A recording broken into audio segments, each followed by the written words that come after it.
Kodėl verta vykti su manim į patyriminės kelionės į Italiją?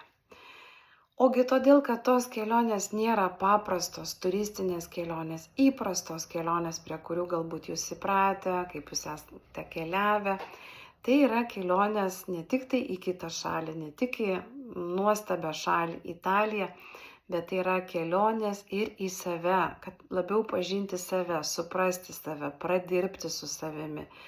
Nes tokioj malonioj aplinkoj išvykus ir atsipalaidavus toliau nuo šeimos, nuo visų rūpesčių, yra daug lengviau atsigręžti į save, pamatyti save, išgirsti save, pakelti savo kažkokius tai rūpimus klausimus, gauti į juos atsakymus ir susipažinti su įdomiais žmonėmis, su įdomiamis moterimis, bendramintėmis, pabūti nuostabioj moteriškoj draugijoj, nuostabioj aplinkoj.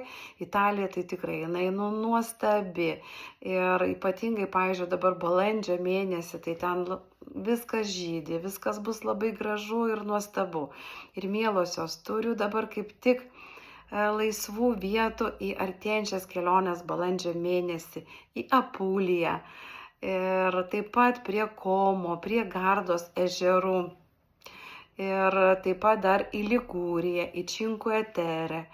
Žodžiu, kelionių daug, pasirinkimas didelis. Apsilankykite mano tinklapyje www.gintarėdavainienė.lt ir jūs ten tikrai rasite savo daug naudingų, įdomių kelionių.